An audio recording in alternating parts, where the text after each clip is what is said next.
ఇప్పుడు క్షమాప్రార్థనల్లో ఏడో page. Black magic లేదా వైట్ మ్యాజిక్, కార్డ్స్, గత జన్మ శాపాలు మొదలైనవి. ఇది కొంచెం భిన్నంగా ఉంటుంది. ఇక్కడ మీరు క్షమించమని ఈ విధంగా అడుగుతున్నారు: నేను తెలిసి తెలియక మీకు లేదా మీ కుటుంబానికి ఏదైనా తప్పు చేశానా?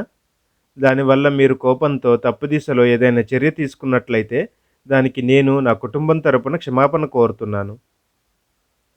ఇతరుల చర్య వల్ల మీలో కోపం, అసహనం కలిగి ఉంటుంది. పరిస్థితులను అంగీకరించండి. కానీ వారు కోపంగా ఉన్నారు. కోపంతో వారు ఎక్కడికో వెళ్ళి ఏవో పూజలు చేశారు. ఏవో పూజలు చేసిన తర్వాత తిరిగి మీ దగ్గరకు వచ్చారు. కాబట్టి మీరు దానికి క్షమాపణ అడగాలి.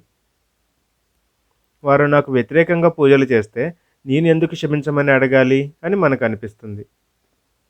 మనం క్షమించమని ఎందుకు అడగాలంటే, మీరు లేదా మీ కుటుంబం కారణంగా ఆ వ్యక్తులు ఒక తీవ్రమైన ప్రతికూల చర్య తీసుకున్నారు. అందుకు మీరు క్షమాపణ అడగాలి. ఇలా మీరు క్షమాపణ అడిగితేనే మేము మీపై ఉన్న బ్లాక్ మ్యాజిక్ ప్రభావాలను తొలగించగలుగుతాం. మీరు తప్పక దీన్ని చదవాలి.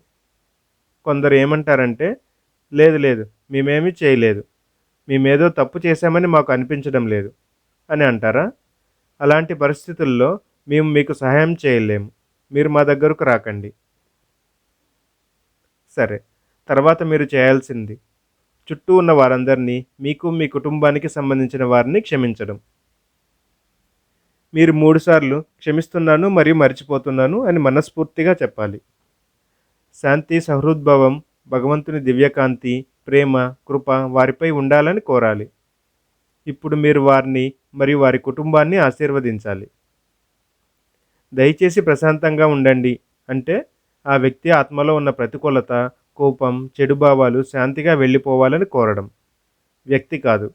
అతనిలోని నెగిటివిటీ శాంతిగా దూరం అవ్వాలని మనం కోరుకుంటాం.